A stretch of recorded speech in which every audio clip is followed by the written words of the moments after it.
안녕하십니까. 오랜만에 이제 동영상 업로드를 하게 됐는데요. 홍위병과 지식천년, 그 약칭으로 지청이라고 하는데요. 그 두 가지를 가지고 왔습니다. 홍위병이라고 하면 홍웨이빙이라고 해서 중국 현대사를 좀 아시는 분들, 좀 관심 있으신 분들은 많이 아실 수도 있고요. 지식청년 같은 경우는 뜨스칭옌 해갖고 약칭으로, 그러니까 뜨칭이라고 하는데요. 이 단어는 이제 아마 생소하신 분들이 많을 거예요. 근데 그건 이제 조금 이따가 나중에 설명을 드리고, 이제 홍위병을 먼저 설명을 드리고자 합니다. 문화대혁명 1966년부터 76년까지 장작 10년이라는 긴 세월에 일어났던 중국 큰 역사의 그 사건이죠. 거기서 나타난 홍위병에 대해서 이야기하고자 합니다. 홍위병은 거의 중학생부터 대학생까지 자발적으로 모집이 된 군중 집단이라고 할 수 있습니다. 이 홍위병이 처음 생긴 게 1966년 5월 29일 청와대학 부속 중학교에서 홍위병을 조직한다고 대자보도 이제 붙인 거예요. 학교 내에 있는 그 게시판 같은 데다가 큰 그 종에다가 그 글씨를 써서 이렇게 붙이는 걸 얘기하는 건데요. 대자보를 어떤 한 학생이 붙여서 그게 이제 갑자기 전국적으로 삽시간으로 이 많은 학생들이 홍위병으로 이렇게 자발적으로 이제 들어가게 되는 거죠. 문화대혁명 시기는 극좌파 지배하에 이제 생산이 된 청소년들의 자발적인 군중 집단이라고 합니다. 그러니까 극좌파, 그러니까 뭔지 아시겠죠? 그러니까 공산주의자인데 되게 지극히 이제 거기에 빠져들어 있는 사람들을 얘기하는 거죠. 자, 그러던 중에 얼마 안 돼서 전국적으로 학생들이 다 홍위병에 가입이 돼요. 그것도 자발적이죠. 근데 학생들뿐만 아니고 노동자, 농민, 그 다음에 군사대학교 학생들, 그리고 뭐 교원, 또 그것도 모자라서 그 문해 종사자들까지 포함이 돼버립니다. 그러니까 엄청난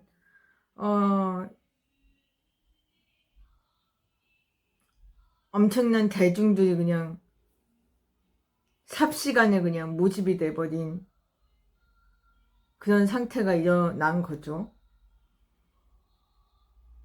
근데 이 나중에는 이 홍위병이라는 집단이 당과 중국 전체의 인민들에게 큰 엄중한 재난이 돼버리고 맙니다.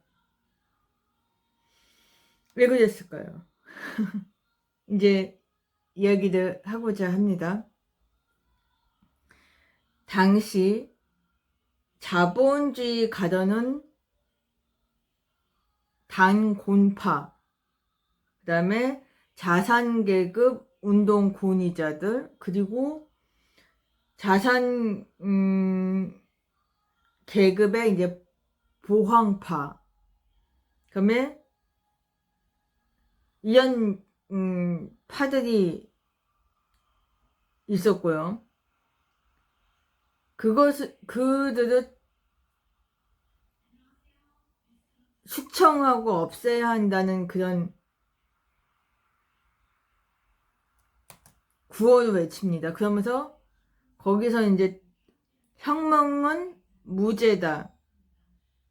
그 다음에 모든 저항과 반란에는 정당한 도리가 있다. 라는 뭐 혁명의 그 구호를 외칩니다. 근데 거의 대부분이 이제 대자보로 이용해서 이 네 가지의 오래된 것들을 타파시키자. 그 다음에 뭐 재산 몰수하자. 뭐 이런 수법으로 폭행, 파괴, 약탈 같은 행위마저도 일으키게 됩니다. 자, 문화대혁명, 아까 좀 전에 말씀드렸던 것처럼 1966년 5월부터 1976년 10월까지 장장 10년 동안 마오쩌둥이 일으킨 정치운동인 거죠. 근데 이것이 마오쩌둥에게는 큰 치부로 남게 됩니다. 그러니까 마오쩌둥이 잘못 생각을 해서 이 정치운동을 일으켰다는 거죠. 그래서 당과 중국을 아주 재난에 빠지게 한 사건이라고 이야기를 합니다.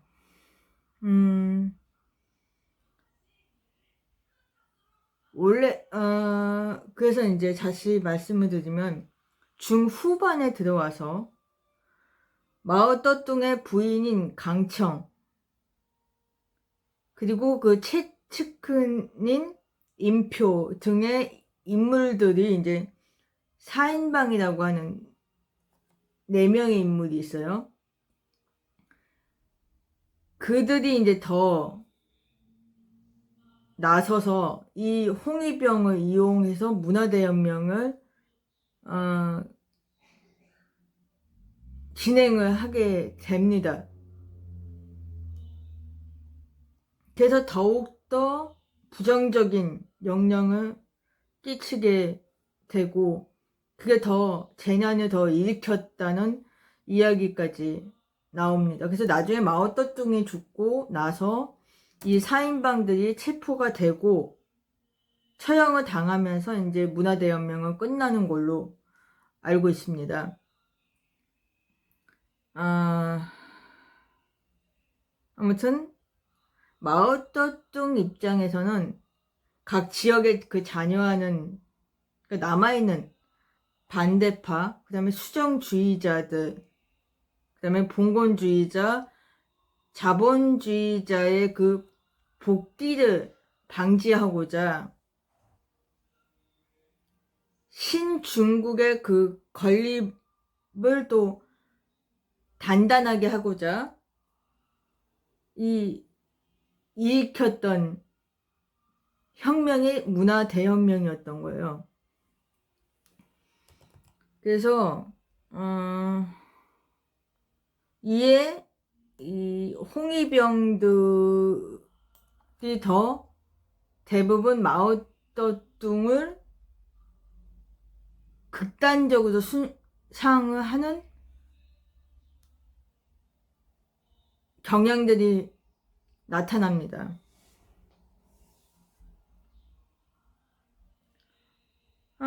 그렇게 되다 보니까 홍일병들 같은 경우는 마오쩌둥이 하는 행동, 하는 말 다 따라하고 그가 다 옳다고 생각을 합니다. 그리고 그가 입었던 옷들도 다 따라 입고 뭐 이런 아주 맹목적인 숭상을 하게 되죠.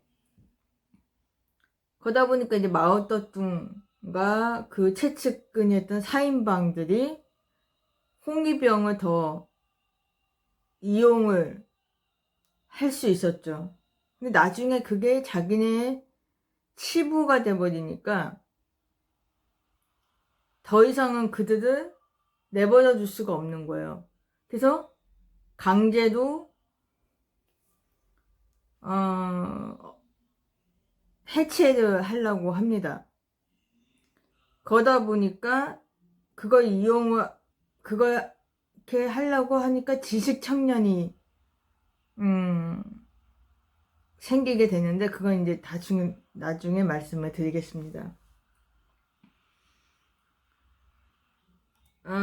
그래서 이제 원래 이 1967년 정도의 홍위병을 이제 해체하려고 했지만 1968년 말에 들어서야 조금은 마무리가 됩니다. 근데 그래도 조금 더 오래 지속이 되었다고 해요.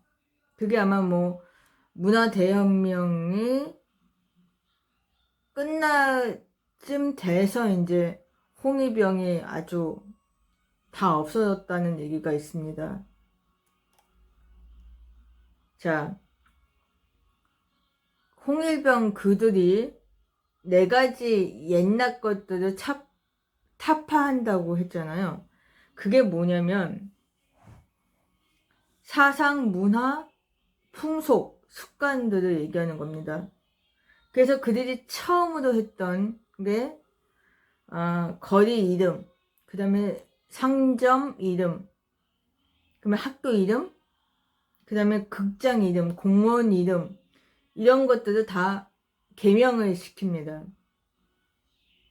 그 다음에 봉건주의자, 자본주의자, 그 다음에 수정주의자들이 속해 있는 상점 간판들을 부시고, 그 다음에 그 고가의 상품을 판매하는 그런 상점이 있었을 거 아니에요. 거기도 문을 닫게 합니다. 그리고 그런 일을 못하게 금지를 하게 됩니다. 그 다음에 불교, 무속신앙, 그 다음에 유적, 유물, 사당, 뭐 학당, 그러니까 옛날 서적들 같은 경우는 다 훼손을 해버리고 맙니다. 그래서 그 당시에 아주 중국 옛날 역사적인 가치가 있는 그런 것들이 다 대부분 훼손이 돼서 좀 큰 손실을 봤다는 얘기가 있습니다. 자, 거기서 멈추지 않고요. 유명 인사들 대부분이 집에서 끌려 나와서 사방에 데리고 다니면서 인민들 앞에서 비판을 합니다. 그리고 때리기도 하고요. 그리고 그것도 모자라서 당사자들에게 스스로 자아 비판을 하라고 또 강요를 하기까지 합니다. 자, 이런 장면들 같은 경우를 보면은 태양별이라는 영화가 있어요. 장국영 주연의 태양별이라는 영화의 그 마지막 거의 마지막 부분에 장국영과 그 다음에 장풍의 그 다음에 공리 이 3명이 홍위병들한테 잡혀서 막 길가에서 막 끌려다니다가 뭐 이렇게 글씨 같은 걸 이렇게 붙이고 다니죠. 그러다가 많은 사람들에 에워싸여서 서로 확 뜯는 그런 장면을 나와요. 그게 바로 이겁니다. 그 당시에 유명 인사들이 대부분 다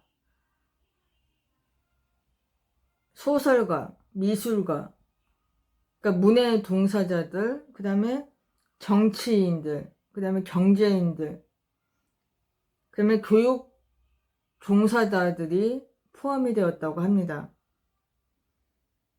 그리고 대부분 그들은 다 재산이 몰수가 되고, 그 다음에 또 그것도 모자라서 수용소 같은 데다가 구금을 시킵니다. 거기서 또 계속 자아 비판을 시키죠. 막 반성문을 쓰게 하고, 그리고 또 거기서 또 뭐 노동을 시키고.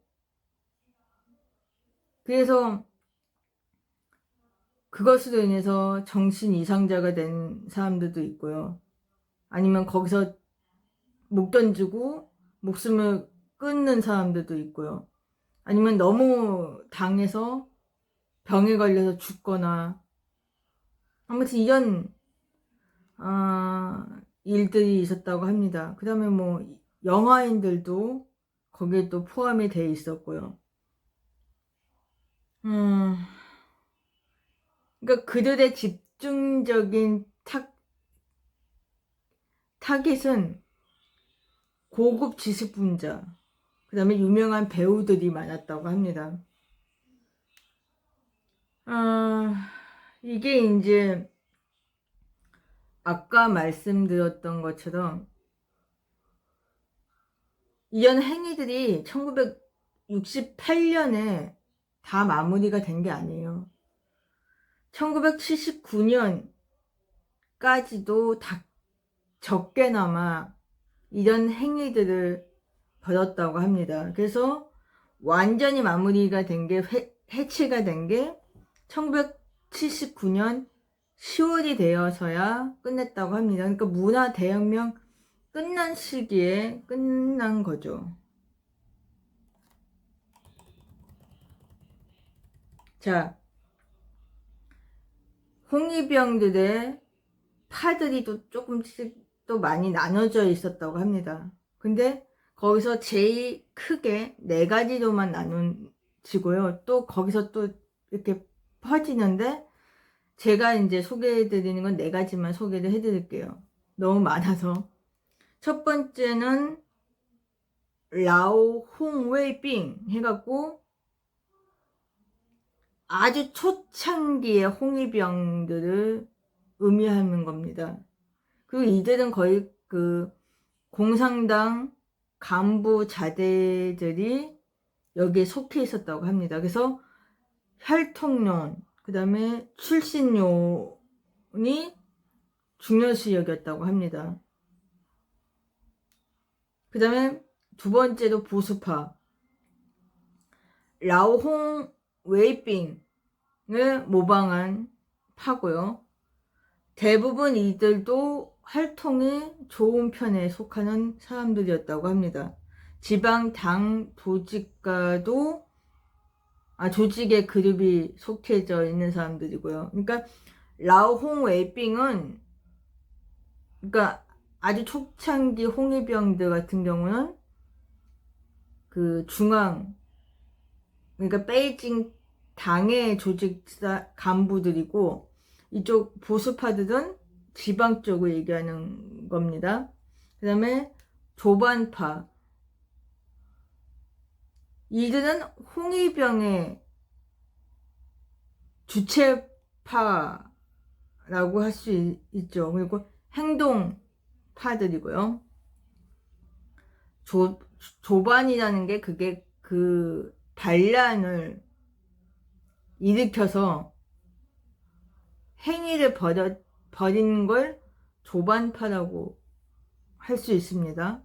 그 다음에 마지막에 극좌파, 새로운 조류를 따르며 기본의 정치와 사회 제조에 늘 비판을 하던 파라고 합니다. 자, 그 다음에 그들의 행동 특징을 두 가지로만 크게 말씀을 드리면, 첫 번째가 숭상파예요. 아까 좀 전에 말씀드렸던 것처럼 마오쩌둥에 대한 맹목적인 숭상을 해서 마오쩌둥이 한 말과 행동을 다 따라하는 거죠. 그리고 마오쩌둥이 뭔가 이렇게 지시를 내렸다. 그러면 완전히 그건 무조건 법이에요. 그러면 무조건 해야 돼요. 그럴 정도로 아주 대단한 사람들이었던 거죠. 그 다음에 두 번째로는 파괴하는 성질을 갖고 있었습니다. 아까 말씀드렸던 것처럼 과거의 것들을 다 불필요하다고 생각을 하고 그걸 다 사악하다고 간주하고 해서 철저하게 제거하는 행위를 벌입니다. 그것으로 인해서 신중국이 건립을 할 수 있다고 생각을 한 거죠. 신중국이라는 것은 중국이 공산국가로 완전히 세워지는 걸 얘기를 하는 겁니다. 그게 이제 신중국 건립이 완전히 마오쩌둥의 그 내세우는 그거다. 당연히 홍위병들이 마오쩌둥을 숭상하고 그의 뜻을 완벽하게 따르고 행동하는 사람들이니까 그들에게는 아주 큰 뭐라고죠? 의미로 생각할 수밖에 없는 거죠. 그래서 그것을 이루기 위해서 극단적으로 행동을 벌이게 된 거죠. 이제 지식 청년에 대해서 이야기도 하고자 합니다. 지식 청년들이라는 말은 그래도 지식을 지닌 청년들, 젊은이들의 의미를 하고요. 다시 말하면 고급 교육을 받은 젊은 사람들의 의미를 합니다. 그 다음에 아까 역사적으로 말씀을 드리자면 문화대혁명 시기고요. 하지만 사실은 이 문화대혁명 시기 전부터 1950년 말에도 있었다고 합니다. 줄곧 도시에 살던 젊은이들이 자발적으로 농촌이나 오지마을로 내려가서 군 잔치에서 농사일이나 변경지역 공사장에서 잡부일을 하든지 아니면 그 농어촌 오지마을에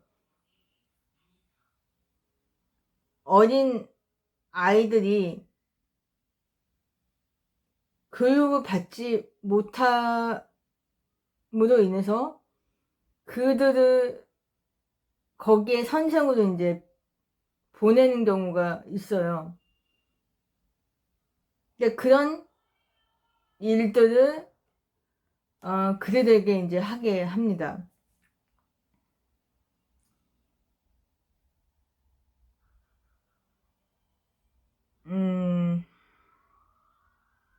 이게 사실은 1953년에 그 일찍이 그 인민일보에서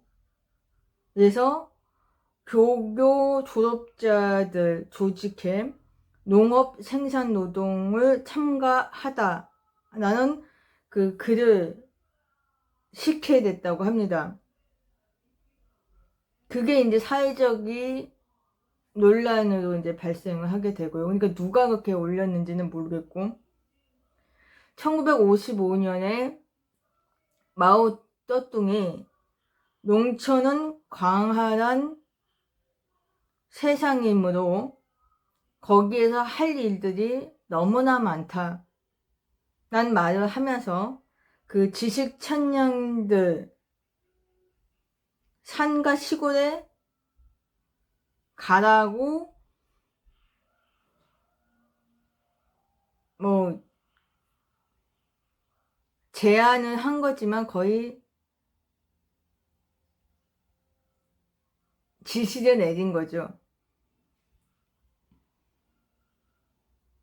이 시기 때부터 이제 공산당 청년 단체가 시작하므로 이 농어촌에 이제 농장을 이제 계획을 세우고 조성하게 됩니다.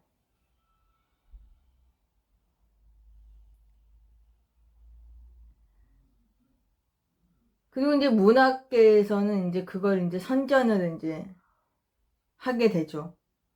많은 그런 고급 교육을 받은 학생들이 학교를 졸업을 하고 곧바로 산과 바다로 가라는 그런 행동을 하라고 하는 걸 이제 그 선전을 한 거죠. 초반에는 이제 몇 년 동안은 그게 이제 그다지 호응을 얻지를 못했다고 합니다. 당연하죠. 도시에만 살던 청년들, 그 공부만 했던 학생들이 무슨 생고생을 하겠다고 거기를 가겠습니까? 근데 이제 1962년부터 전국적으로 대다수 지식 청년들이 산과 시골로 가자는 구호를 외치기 시작을 합니다. 청년들이 자기네들이 자발적으로요. 그 다음에 1964년 중화인민공화국 중앙당에서 특별히 이제 거기서 이제 지도자들의 소그룹을 만들고 거기서 또 그 청년 지도자들을 양성하고 교육을 시킵니다. 그 다음에 1966년 문화대혁명의 영향하에 대학 입시가 중단이 돼버립니다. 그러다 보니까 1968년 대다수 중학교 졸업자들이 대학교 입시를 하고자 해도 못하게 되는 거죠. 그리고 취업할 자리도 없는 거예요. 부족한 거예요. 그러다 보니까 이 지식 청년들이 산과 시골로 가자는 구호가 외쳐지게 되고, 이제 그렇게 돼서 그들이 이제 그렇게 거의 어쩔 수 없이 부득이하게 갈 수밖에 없는 상황이 돼버린 거죠. 그래서 1968년 12월 22일 마오쩌둥이 또 인민일보에다가 이런 글을 올립니다. 우리도 다 두 손을 지니고 있으니 도시에서 빈둥빈둥 놀고 먹는 것이 말이 안 된다. 라는 의미의 문장을 게재합니다. 그리고 지식 청년들이여 농촌으로 가라. 거기서 열악한 환경 속에 노동과 교육을 힘들어하는 어른들이나 아이들을 도와야 한다. 라는 또 이야기를 올렸다고 합니다. 그러니까 청년들이 이제 또 이제 거기서 또 큰 감동을 받는 거죠. 그래서 그들이 행동으로 또 보여지는 거죠. 그렇게 1969년부터 시작해서 이제 청년들이, 지식 청년들이 산과 시골로 내려가게 됩니다. 하지만 이것도 1971년도부터 시작해서 이제 지식 청년들에 대한 문제점들이 막 주옥죽순이도 막 일어나요. 그래서 중화인민공화국, 그러니까 당에서 보기에 안 되겠는 거죠. 더 이상은 그대로 또 거기다가 방치할 수가 없는 거예요. 나중에 또 그거 갖고 무슨 난리가 일어날 수도 있으니까. 그래서 시골에 있는 그 도시 청년들, 지식 청년들을 다시 돌아오라고 합니다. 그러니까 오고 싶은 사람은 오라고. 그래서 이제 부분적으로 이제 그들을 해방을 시키는 거죠. 그 다음에 이제 1978년도에 대학 입시가 복귀를 시킵니다.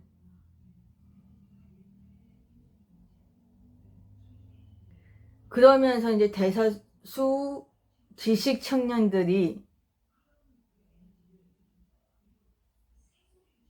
산과 시골로 간다는 그걸 피하기 시작을 합니다. 안 가려고 하는 거죠, 이제.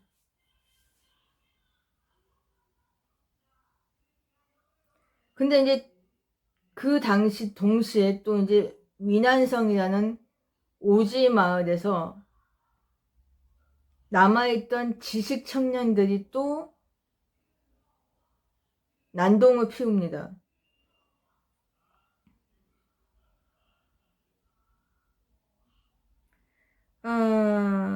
뭐 그런 일들이 있었다고 해요. 조금 그런 것 때문에 좀 조금 먹군데 지역에서니까 좀 이렇게 고립된 지역을 말하는 거죠. 거기서 그 지식 청년들이 남아 있다가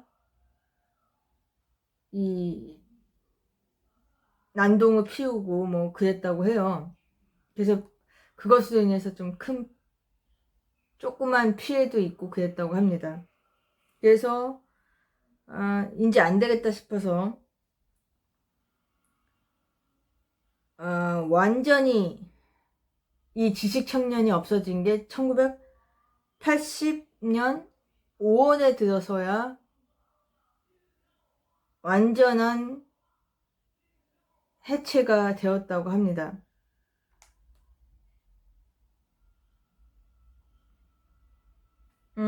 그리고 또 문제가 또 있죠.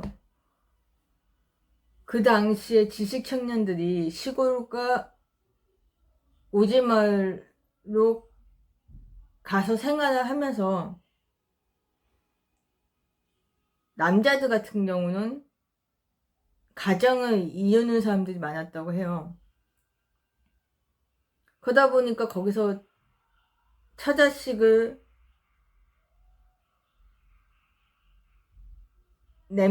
남겨놓고 도시로 돌아와서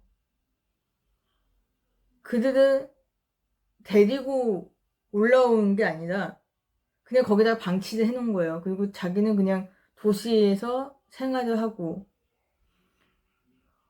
그것으로 인해서 또 그런 또 문제가 또 많이 홍해변과 지식청년에 대해서 설명을 드렸고요. 마무리를 짓고자 합니다. 감사합니다.